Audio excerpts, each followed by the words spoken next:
Hey everyone, Tina Hogan Grant here with my Cuppa A Natter that I like to do twice a month on a Monday. I bring authors into my home. We talk about books, writing, life as an author, and this evening I have Patti Gaustad Procopi joining me. Did I say that right? Procopi. Procopi. Might be my accent. Procopi, Procopi. Yeah, I'm sure. You say tomato, I say tomato. I understand. I love that last name though. It's beautiful. Yeah, it's Greek. Is it Greek? It's beautiful. Mm. Well, Patti, thank you so much for joining me. I've been looking forward to this chat for a while, and I'm glad that you're finally here. Before we get started on your books, can you just tell us a little bit about yourself? Any kind of background you want to give our readers? I could probably talk for days, but I guess I guess the short version is I'm an army brat, and like most army brats, I moved all the time, all over the world. Luckily, I had a brother and a sister to cling to as we moved from pillar to post, and I changed schools every year till I got to seventh grade, and I got to go to seventh and eighth grade at the same school. Then we moved to Thailand.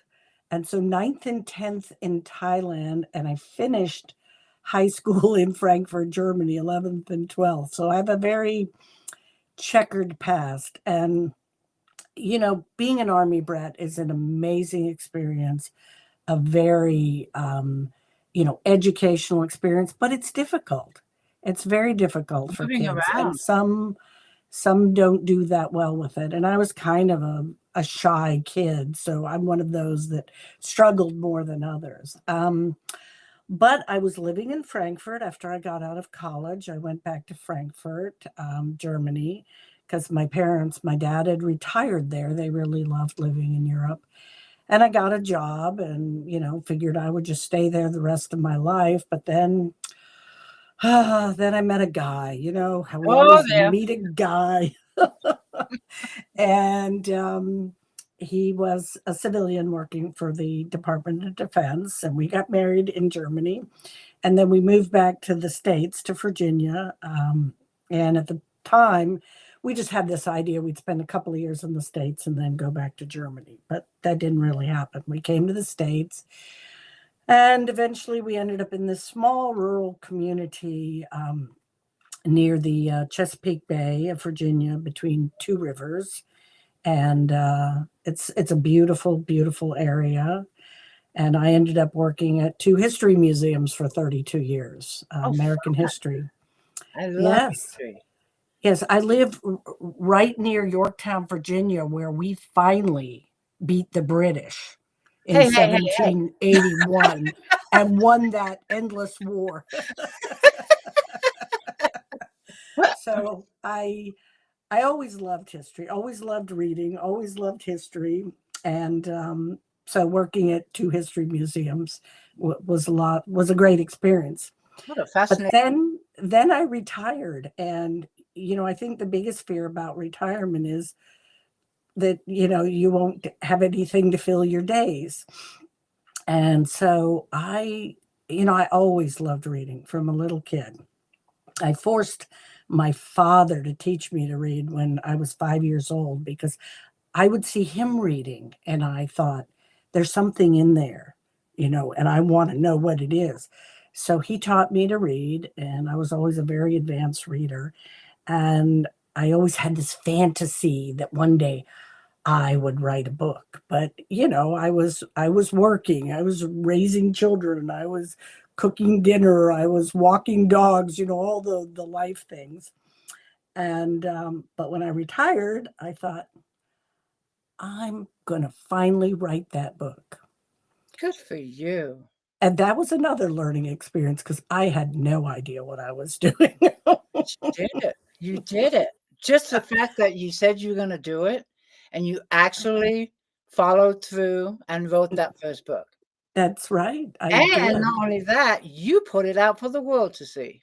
I did. Well, not me all by myself, but yeah, it was quite an experience. And but as I said, I didn't know what I was doing, and I was just sort of writing this book, and I'd have a great idea and I'd write that down, because I'm one of those pantsers. I don't plot my books out. I just get an idea and think, oh yeah, I have to write that.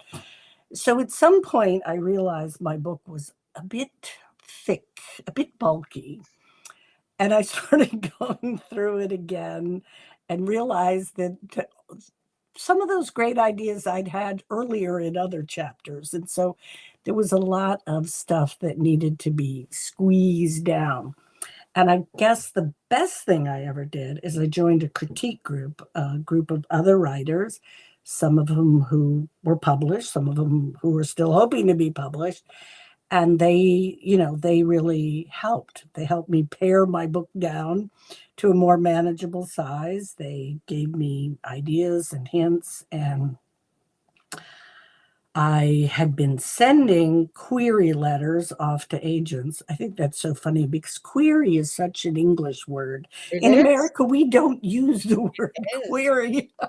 So I don't know if it's supposed to make it sound loftier that you query somebody. More professional, I don't know. So I was sending off query letters, but once again, I was doing everything wrong because my book wasn't really finished. It wasn't polished. It wasn't edited. And I didn't get really any takers. I got one. I actually did get one, and she said, yeah, send me your whole manuscript. But at that point, it was still bulky and unedited, and the ending was kind of I changed the ending completely before before it was published.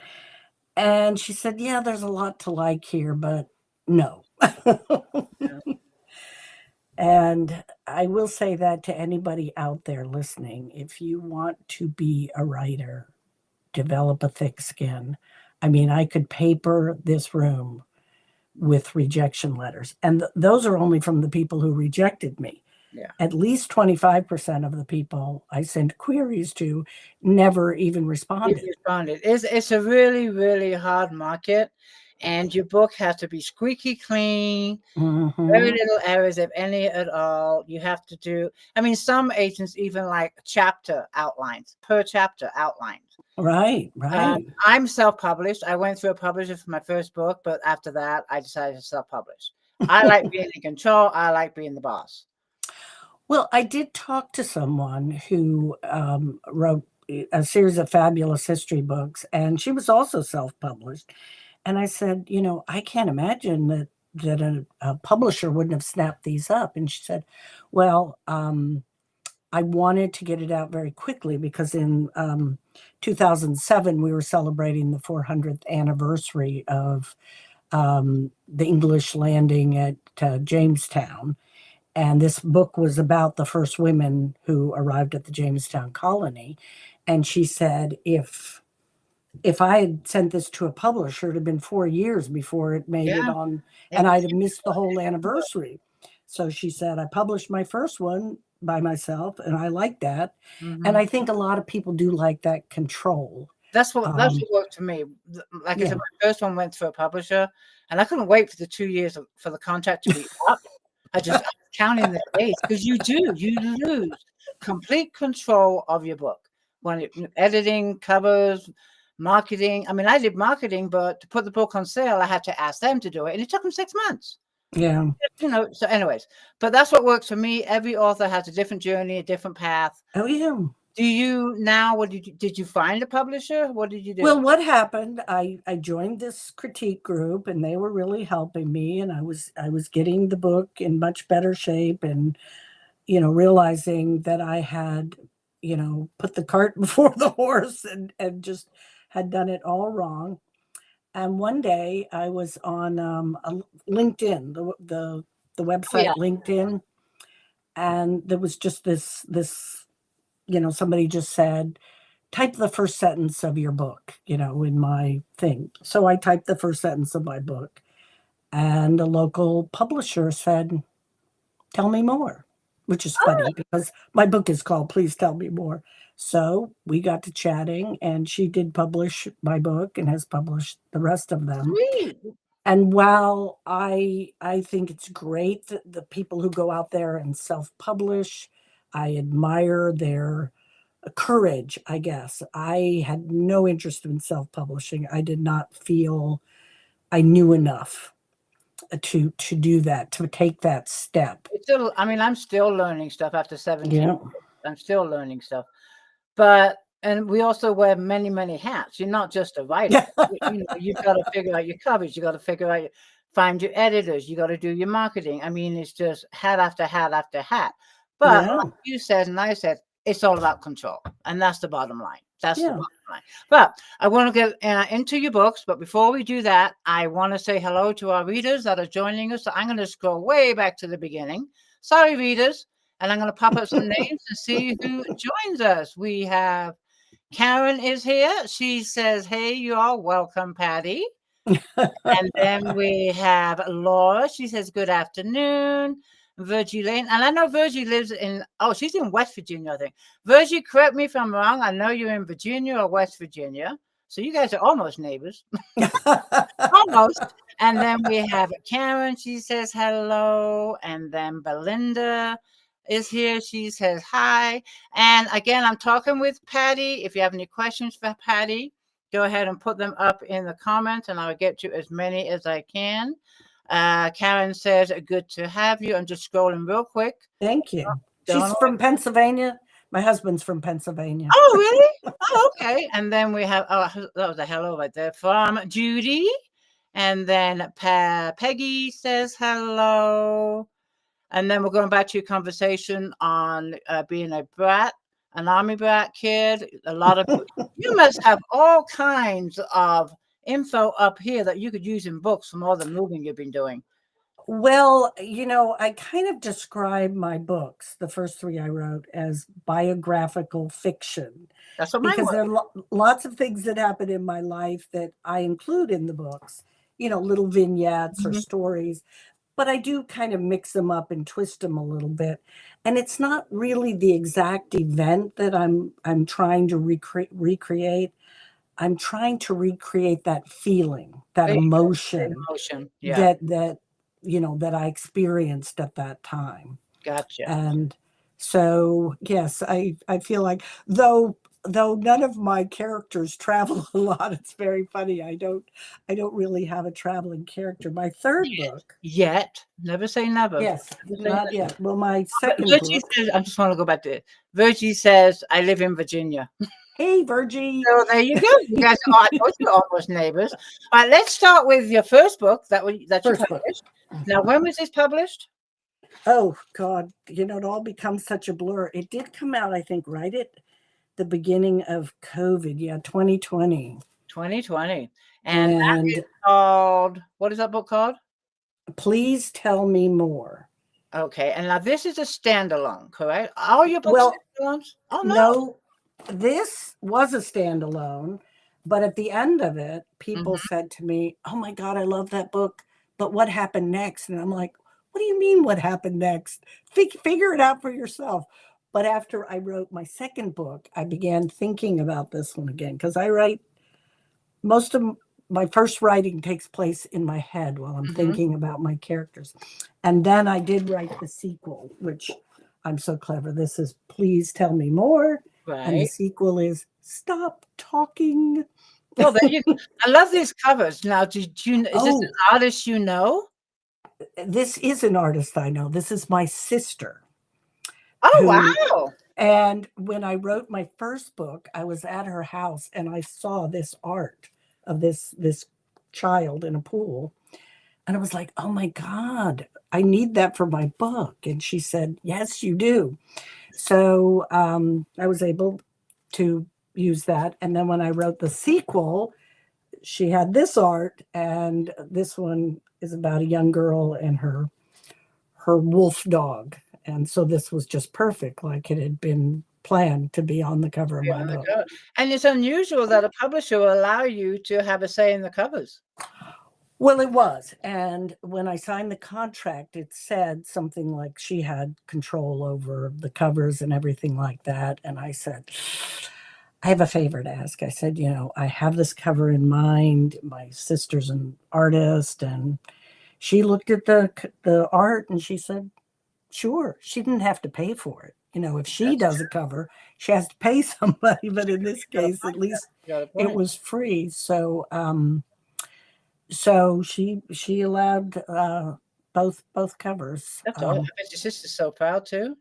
Her Oh book yeah, out. and it's funny because my first book, I would share, I'd write a chapter or something and share it with my sister, and it's about two sisters called Rose and Ivy, and so we jokingly used to call each other Rose and Ivy, even though I mean our real personalities are not identical to the Rose and I love that Ivy she's involved story. in your books, though. I really do. No, Okay, back to book one, which is called Please Tell Me More. Can you yes. just give us a little background, without giving too much away, of course, on what it's about? Well, it's about two sisters, Rose and Ivy, and when there are children, when Rose is just 6, and the book is in first person. It's told by Rose. When Rose is 6 and her and Ivy is 9, their little sister drowns in a swimming pool, and Rose blames herself for this. She feels like she was supposed to be watching Lily, the little sister, and this, basically, this tragedy taints the whole family. Eventually, the family collapses, and there's a brother, the replacement child is born, but the mother was convinced she was having another little girl, so she has no interest in the brother, and the parents get divorced, and the family shatters, and the only people who stay together are Rose and Ivy. And this is actually based on a real incident in my life. I did have a sister who drowned, but when I say how I flip things, that happened actually before I was born. I'm the youngest. I'm Mhm. not the middle child like Rose was. So you never knew her. No, I never knew her. And fortunately for us, for my siblings and me, our parents did not get divorced. They managed to survive that tragedy, and but it was the emotion of that. So Rose decides that she wants to be a therapist because she wants to fix herself. Well, you know how that works. We Mhm. can never fix ourselves. And so she's on this kind of lifelong quest to, fix herself. And she finally realizes that the only way to fix herself is to forgive herself and to forgive everybody else. And then there's an awful lot of other Yeah, stuff, of I course, just wanted going on. an outline of the book, but it sounds Yeah. like it's a very emotional read. It's a very emotional read. I mean, you will cry. I mean, sometimes I like reread it and I still cry. I still cry. That's But good. That means that you got the emotions there on paper.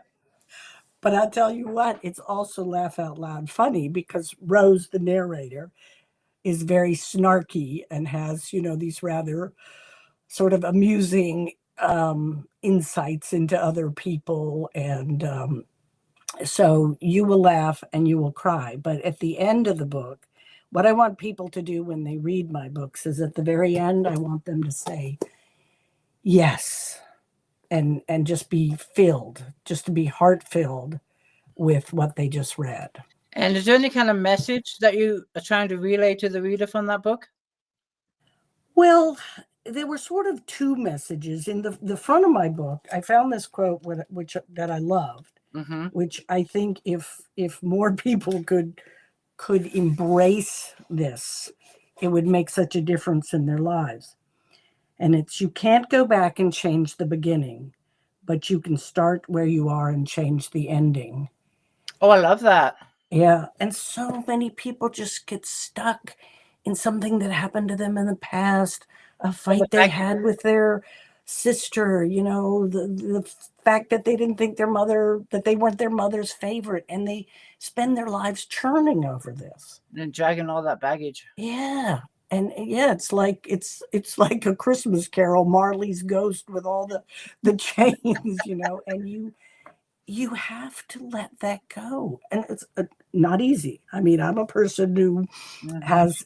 has not an easy time sometimes letting things go, It is hard. but Yeah, you're right. You do have to let things go and look forward and not backwards. Keep yes, moving yes, you forward. have to keep moving forward. And another little mantra that I have in my books, and this is something that Rose tells her patients, which is forgive, forget, let go, and move on.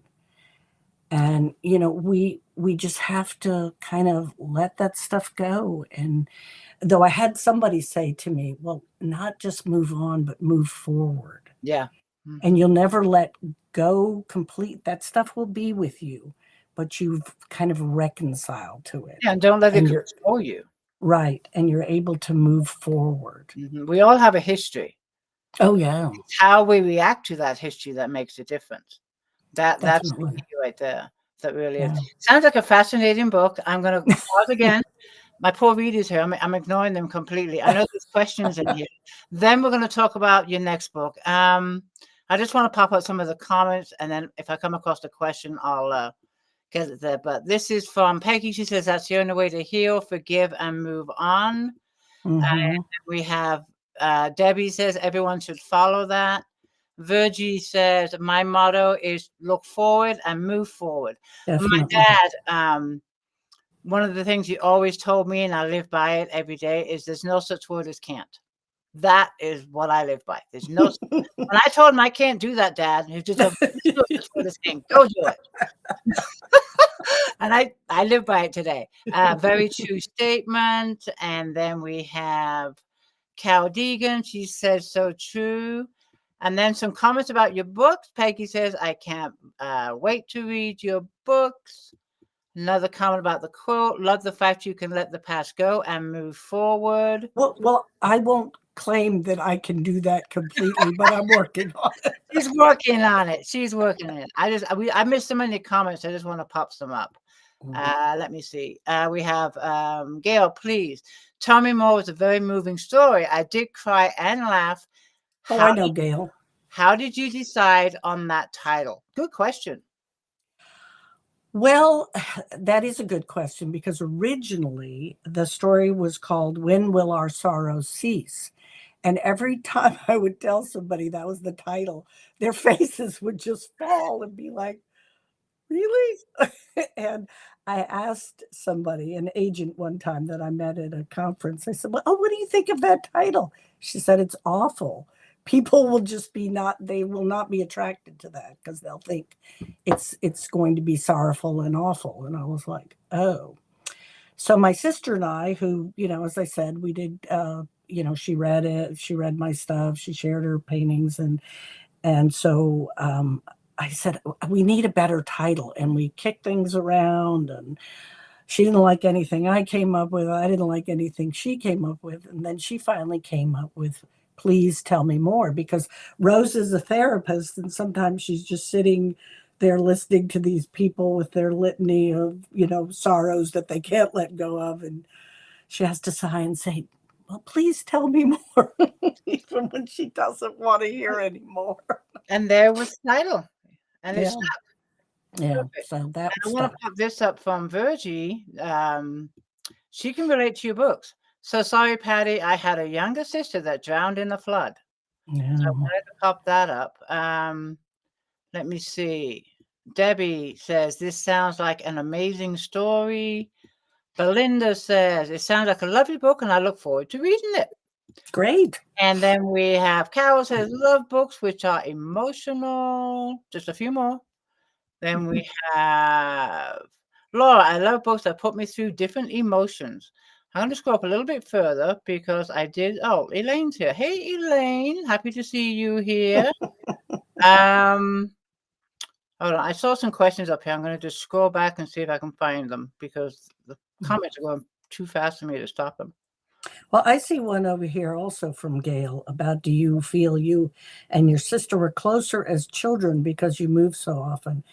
And yeah, I feel like as I said, when my brother, sister, and I would move around, we felt like we were just like these three little, orphans clinging to each other as we went from, around the world. And so yes, I think it made us much closer.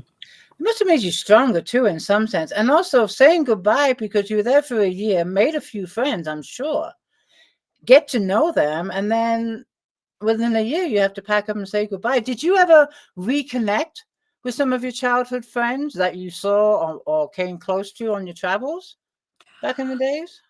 Yeah, in fact, my second book, I'll Get By, this one Okay. is in some ways a little more my story than the other ones are my emotional story, but this one is more based on my story because this girl is an army brat, and but unlike me, she wasn't lucky enough to have any siblings, and her parents are not, they're not abusive, but they're not like that involved with her.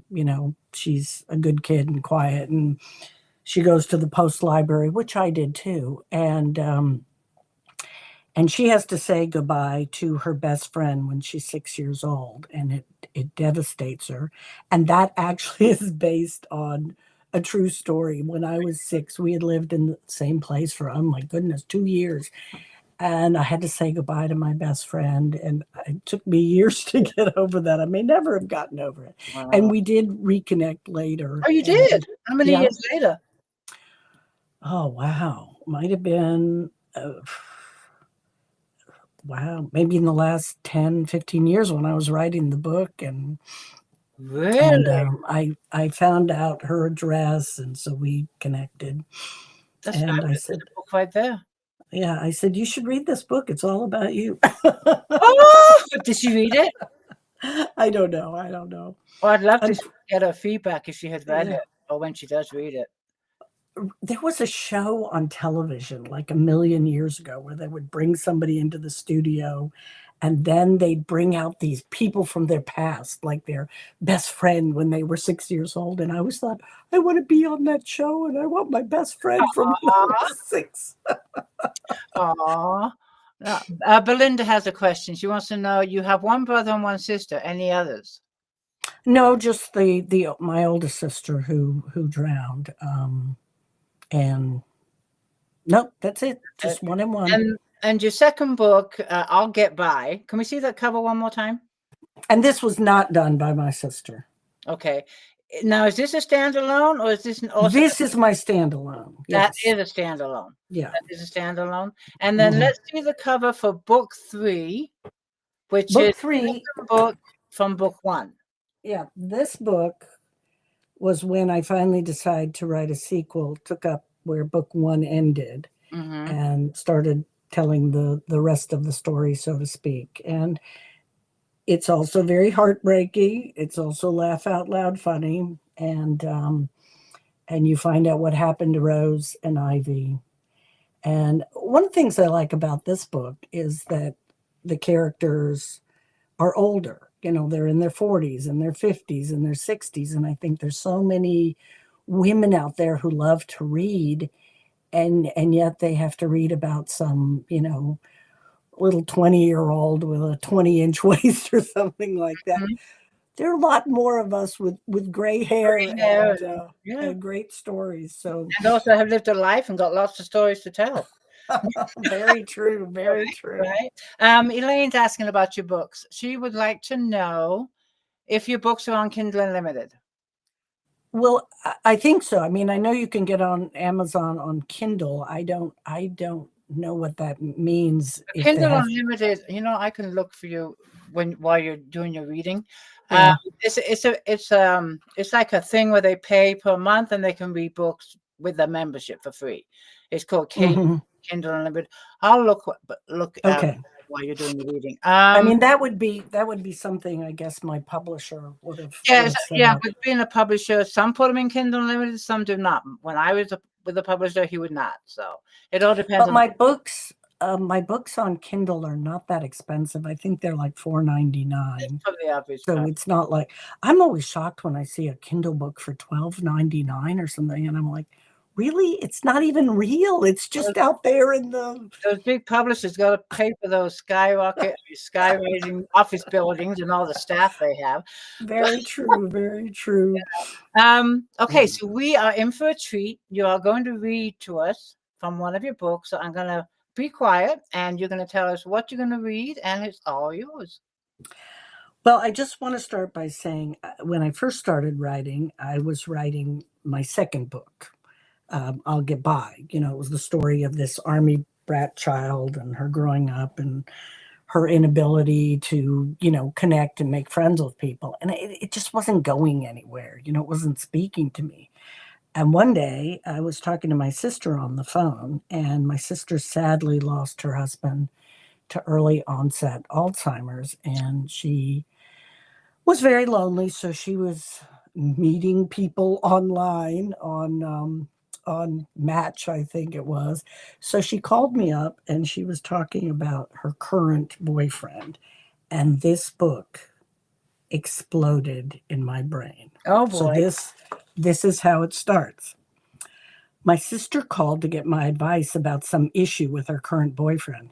I'm not sure why she calls me. I'm not the most sympathetic person, nor do I have any advice to give, or at least any that she wants to take.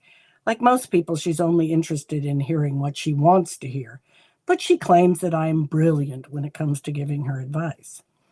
As I listened to her going on and on about the numerous issues with her relationship, I wondered if this was going to be a 2-glass wine call or possibly 3. Better pace myself, I thought. I don't understand him, Rose, Ivy said. When we first started dating, he was so sweet and the sex was awesome. Too much information, I muttered to myself. Now he barely touches me, and we hardly even talk. He spends all of his time staring at his phone, ignoring me. I try to start a conversation, and he continues to stare at his phone. If I manage to get his attention, he looks annoyed. I ask what he's looking at that's so fascinating, and he just mumbles, nothing, and looks back down. Nothing? If it's nothing, why does he keep looking at it? Why does he prefer to look at nothing instead of me? But I keep trying. I give him a big, bright smile, and he doesn't even smile back. Who does that? Who doesn't return someone's smile, especially someone they're dating and supposedly in love with?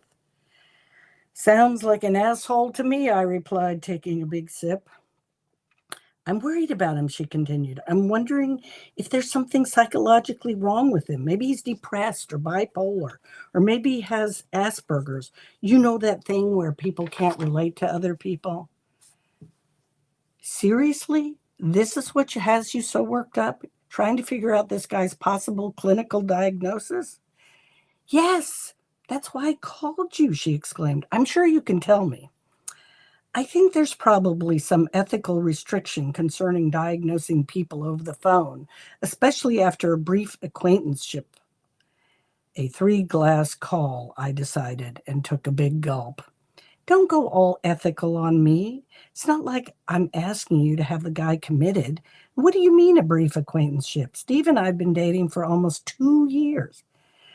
Yes, true. You have been dating him. I, however, have tried to keep my contact with him to a minimum. Didn't like him from the moment we met. Really? Ivy sounded hurt and confused. Why don't you like him? I almost choked laughing. Ivy, you called to tell me what a jerk he is and how badly he treats you, and then you ask me why I don't like him? Seriously? Well, you didn't know all of that about him when you met him. True, but it was obvious he was a pompous fool. I was baffled by what you could possibly see in him. I was lonely and the sex was great, she wailed. It blinded me to his other faults. Even though she couldn't see me, I rolled my eyes. Sex isn't everything, Ivy. Not everything, she sniffed, but an important thing, and I'm still waiting for your expert opinion on what might be wrong with Steve. Well, my professional opinion is the guy is an asshole, I replied, thinking to myself, like most of the men you have dated and or married with one exception. Rose, okay, he's a jerk, but is there something else going on? I will give you the best advice I can give after years of dealing with people of all ages, shapes, sizes, neuroses, etc. Dump him and move on. Who cares what his issues are? You two are not compatible. He's not meeting your needs. And it doesn't matter if he chooses to behave badly or if he can't help himself due to some mental disorder. You've invested enough time. You can't fix him. Lesson learned. Find someone better next time. Someone who gives you what you want and need. This guy is not that guy. I love you, Rose. You are brilliant. I poured myself another glass of wine. I love it. I love it. Entertaining indeed. Thank you so much for that reading. I'm intrigued, and I love how you read the book too. Beautiful reading. Beautiful reading. Are your books on audio? Do you know? They are not, and I would love to get them on audio. Oh, you should do it. You should do it yourself. You've got a great voice for it. Thank you. Thank you. Well, I did talk to a friend of mine who did his own books on audio, and oh my God, he built himself like a soundproof closet that he went into and recorded. And I mean, it's very tedious for the editing, and everything's got to be sound just like what you read in chapter 10. It's got to sound exactly the same in chapter 1. I could never do it. I don't have the patience, number one. I really don't. But you have a beautiful reading voice. I could see you, reading your books. I want to put some comments up from your reading. Thank you for reading to us, for Lori. Love it. Was he a pompous fool or a pompous tool? I love that. Sorry, fool. I guess I didn't enunciate. Fool. Okay. Oh my, definitely awesome. Thank you for reading. Love this reading. I really need to read your books. A couple more. Doesn't she have the perfect voice? See, I'm not the only one. I'm not the only one. Seriously. It's funny because I've always hated my voice. I hate my voice too. When I hear it on answering machines you don't have anymore, but if I hear it recorded, I can't stand it. Like I'll go back and watch this chat to make sure there's no freezing or anything. And I always criticize my own voice when I replay these videos. But I think we all just don't like our voices for some reason. I don't know. I think it just sounds a lot different in our ears compared to everybody else. I think so. I guess we don't really whatever. I really don't hear my accent, but I do hear it if I hear my voice on the voicemail. It's how I'm in tune, or we are in tune with our voices, is weird. But thank you for that reading. That was fabulous. I really enjoyed it. Thank you. Our readers did too. Beautiful voice. Thank you. Yeah, I told you. And now people are saying they don't like their voices either. Belinda said, I don't like either. Okay, back on track here. You said that you are a pantster and not a plotter. This is how yes. I write my books too. And one of the questions that come up a lot when I do these chats, and it might be here in the comments, is, do your characters talk to you even when you're not writing? Well, yeah, I spend a lot of time writing in my head. And so if I've written to a certain point and then I go to bed that night, and when I'm trying to sleep, they're talking to me. And sometimes I think, the story's going to go this way. And it goes the other way. It goes the other way. And I'm like, oh, okay, didn't see that coming. And so in the morning, I have to get up and hopefully remember all that stuff. But yeah, I feel a lot of times that my characters sort of take things over. And I remember when I was writing the sequel to Stop Talking, I had planned this whole event out, a bit of a tragic event, and I was talking to my daughter about it and said, oh, I don't really, I just don't feel right about this. And I said, but if this doesn't happen, then this won't happen, and I'm not going to be able to do that. And she was like, well, no, think about it. What else could you do to make the same thing happen, but not have this terrible tragedy? And so it was nice to be able to bounce that off. And I did change that whole, middle part of the book, which once again sent me on a different path. Okay, so if a character sends you in one direction, you will change it sometimes and move it to another direction. Mm-hmm. And I mean, I wouldn't say it's like the characters are talking to me, but I want what it happens in my books to be very believable. Right. And a lot of times I read books and I'm like, really? This is not believable. Like a little And far-fetched or over the top. and people say that I have very good dialogue in my books and very believable characters. And so I want them to behave believably. Right. I don't want some, well, then the reader says, well, Rose wouldn't have done that, would she? I mean, and so I really try to stay true to the people that I'm writing about. Mm-hmm. Excellent. I love dialogue in a book. I use dialogue a lot in mine because you can show a lot of emotions through Hmm. dialogue, and you can really pull the reader in to the scene and the mood of the scene through dialogue and through the actions of the body while they're talking. Yeah. Whether. And it was interesting when I joined my critique group, nobody else wrote in first person. And one person even said to me, "Why do you write in first person?" And I said, "Because in some ways I feel like I'm the voice for, For the I'm character. allowing her voice to come through me and she's telling the story of her life." Are all of your books written in first person? These first three are all first person. Um, Two of them are told by Rose, Mm-hmm.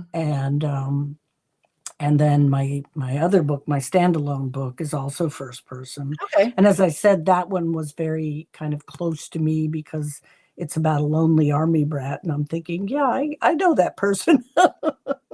I've written a But couple of books in first person. I don't know if I have a preference being first or third. For me, it just depends on the story, what the story needs. yeah, but this book, This which, now, this is the book, your next book that's going to come out. You told yes, me before we went live that it's currently, you just got it back from the editor. yeah, Now, your first three books are contemporary. You see right. genre to this book, so why don't you tell us how that came about and what this book's about? Well, I was joking with Tina beforehand that when I go to book events and people come up to my table and I'm all chatty and charming and everything, and I say, "Oh, what kind of books do you like to read?" And a lot of people say they like to read mysteries, which doesn't surprise me. I love mysteries. I love to read mysteries, and but I don't have a mystery book. I mean, maybe I have in my books. People might say, "Oh, what's going to happen next?" But there's no mystery. Mm-hmm. So I thought, I'm going to write a mystery, but how does a person write a mystery? Because you do have to kind of plot it out. Yeah, you You did. have to, and you have to have all these characters, and you have to convince your audience that this person did it when this person did it. Like But a, I don't like those mysteries where you get to the end and somebody who was introduced in chapter 2, voila, they're suddenly the murderer. when I you think forgot all about them. Yeah, and you've forgotten all about them. So I had to, weave all these stories in. And this book is based on an event that actually, or a series of murders that actually took place here in Virginia. And if you lived in this area in the 80s, I mean, everybody knows about this. And it was a series of murders, and they were called the Colonial Parkway murders, even though only two of them ever took place on the Parkway. And even, God, I can't think of her name right now. Cornwall. What's her name? The big Patricia Cornwall? Mr. Cornwall. Yeah, I should remember Patricia, right? Mm-hmm. Anyway, Patricia Cornwall, one of her books is actually based on That too. that too, and many books have been written about it. And this series of four murders, it was always a couple that was murdered, and never solved for eons. And the FBI was involved and everybody was involved. And I also like to listen to this true crime podcast called The Murderer You Know. And they did a bit on the Colonial Parkway murders. And that little bubble began to percolate in my brain. And I thought, that's the murder. That's the murder that I want to kind of use as a launch pad for my story.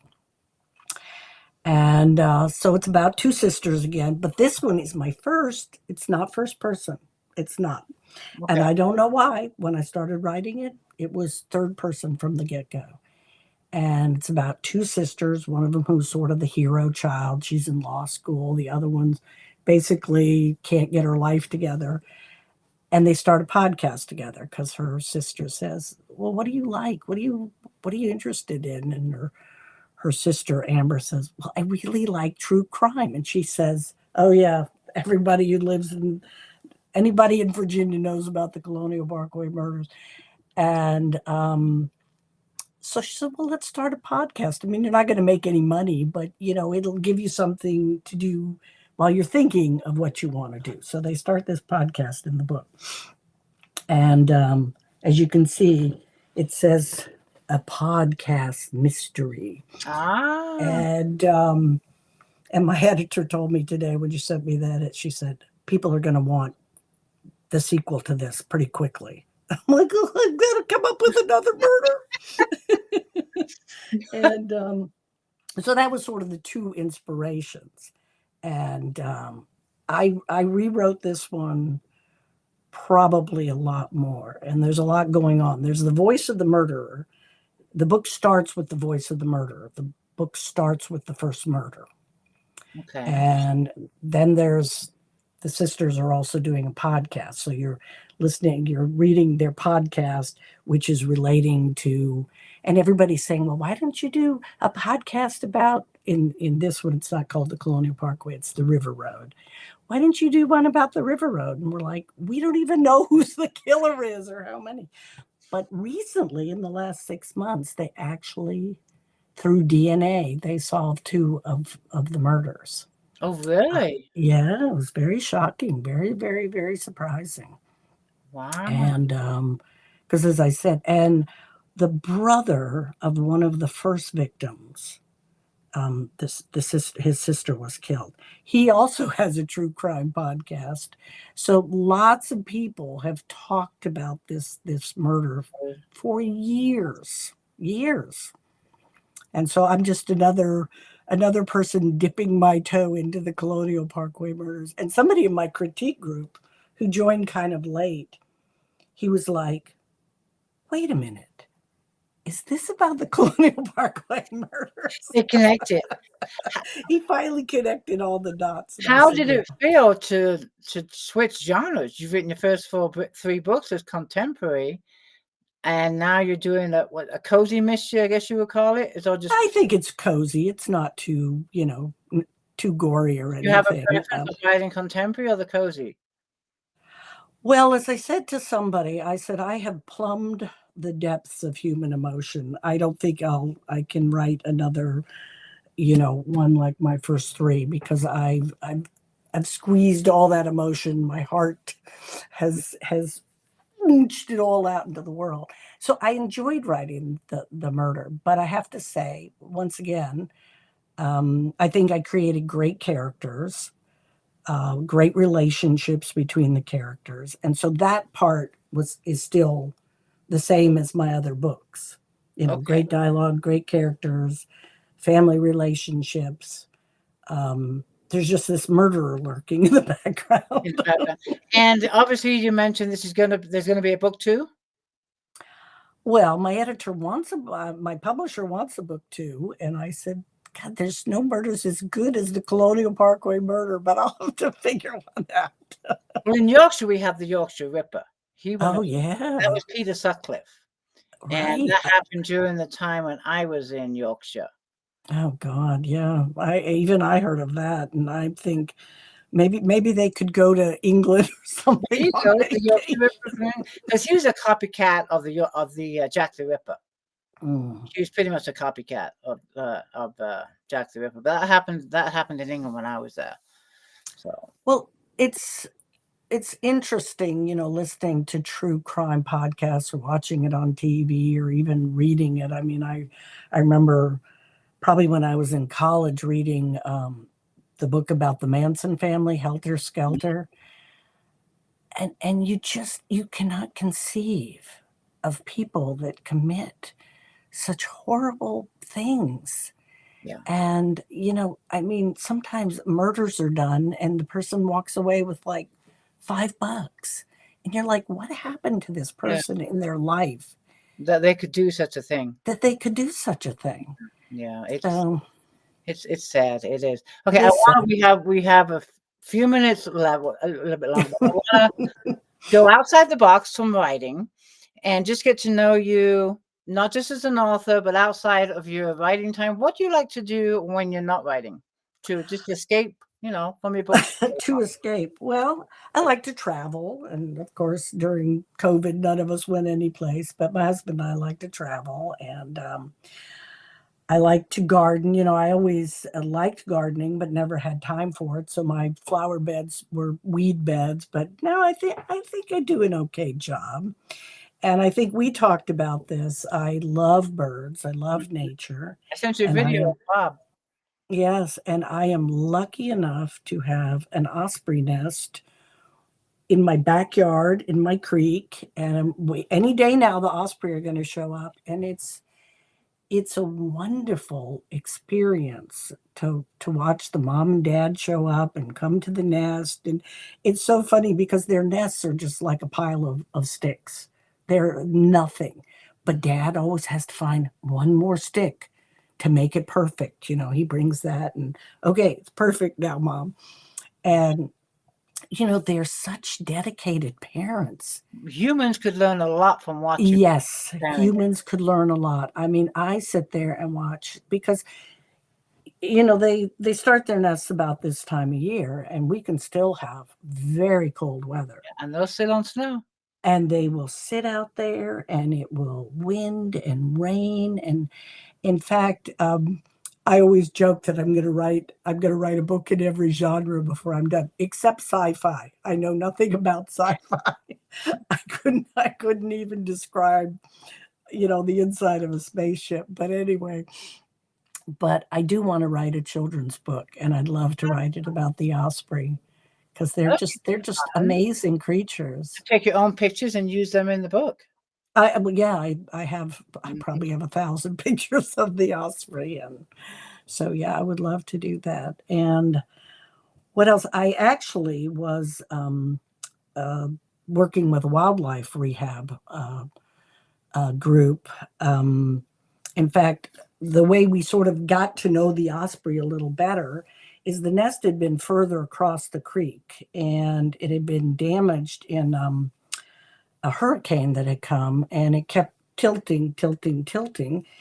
And one day I said to my husband, "Oh my God, look at the nest. It's almost in the water, and there are babies in there. And if the high tide comes up, they're going to be swept away."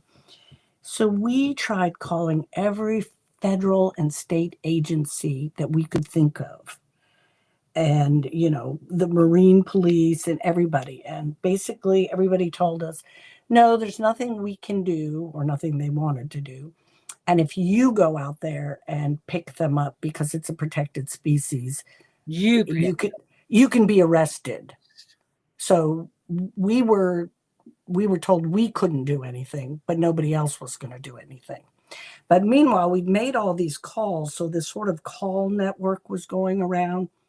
And suddenly this guy who's like a shaman, Cherokee Indian who had this rehab place, he shows up, gets our little rowboat. He has a cat crate with him.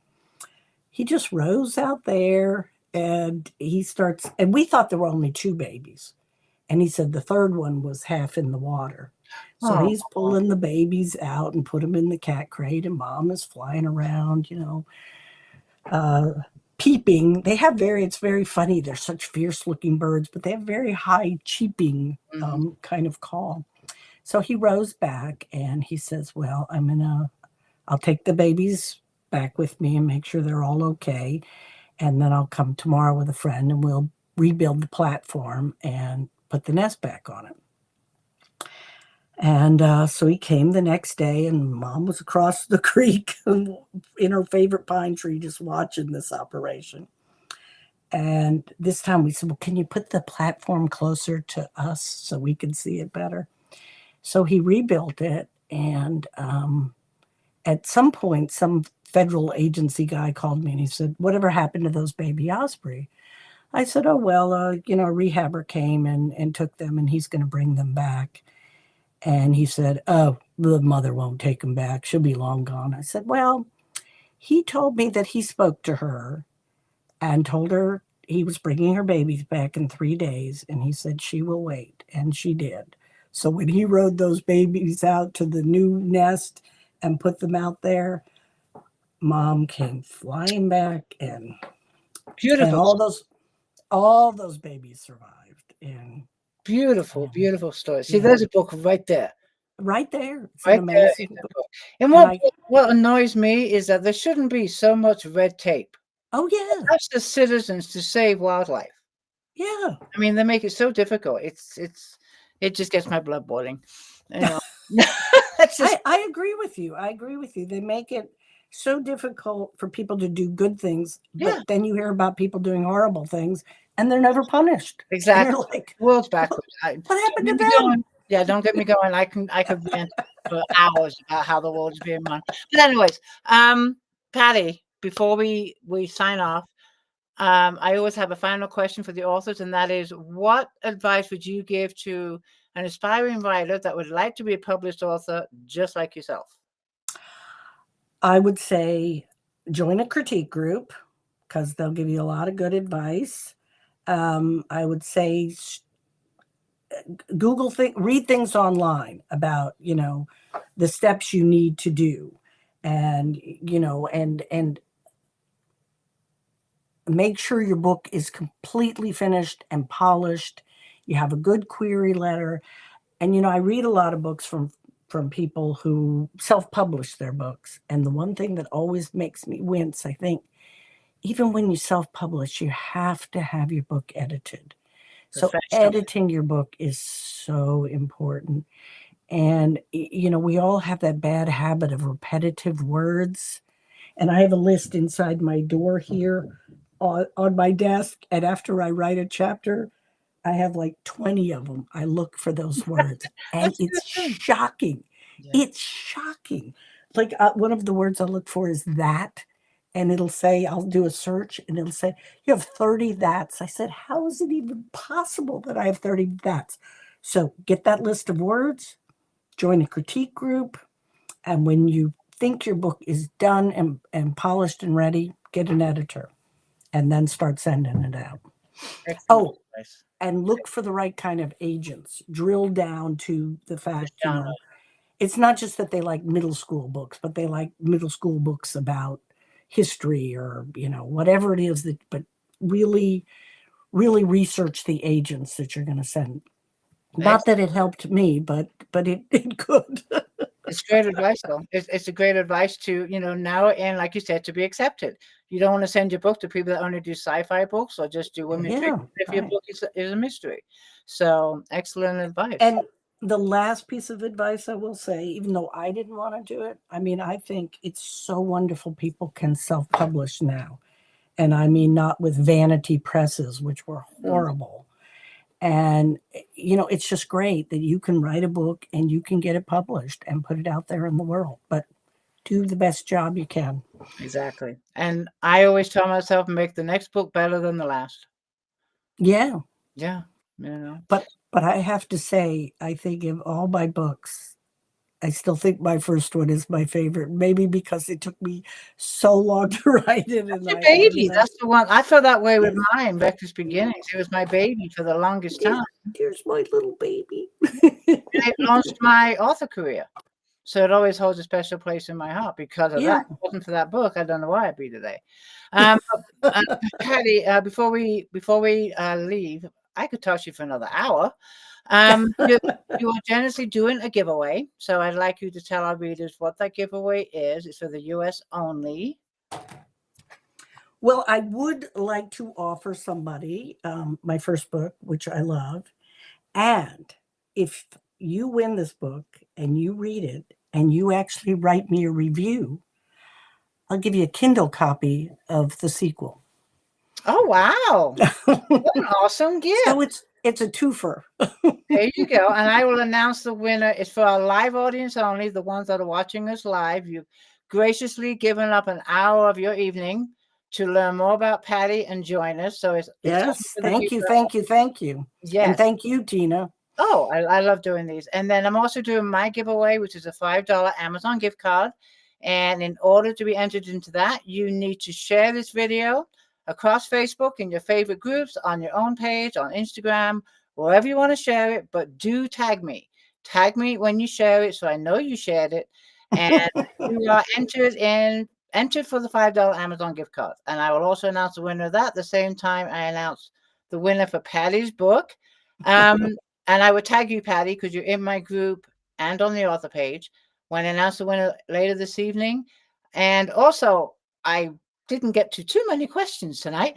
So if you feel free to go back to my author page and scroll through the amazing comments that we have. And I will questions. I will try to go back right now and do that. And because I see so many interesting yeah, I mean, I'm questions seeing, over there. Yeah, I'm seeing it scrolling by and where did that question go? But it's been an amazing chat. Thank you so much, Patti. If you want to say a few last words before we sign off. I want to thank everybody, especially Tina, for having me on this, and everybody for giving up their evening to listen. And writing was always a dream that I had from when I was a little kid. And when my first book was published, I don't want to say, compared to when I gave birth to my first child, but it was kind of up there. Don't tell my kids. They might be listening. I know what's listening right now on the internet. But to be able to create characters and a world and to have people say, I loved your book. It's not just me loving it, but other people loved it. That just means a lot. It makes it worthwhile. Makes it all worthwhile. It really does. And I would definitely be reading your books. Thank you so much, Patti, for being here. It's been a pleasure. And when your new book is coming out, reach out to me. We'll get you back on. Oh, okay. It should be out next month if I get through those edits without my eyes burning out holes in my head. Yeah, we'll look at the calendar and see what I have available. I am booked quite a ways up front, but we'll get you back on for sure. Great. Thanks so much. Thank you. Thank you, everybody, for joining. Thank you. Yeah, thank you. I'll try to answer your questions. There you go. Thank you, everybody, for joining us. And I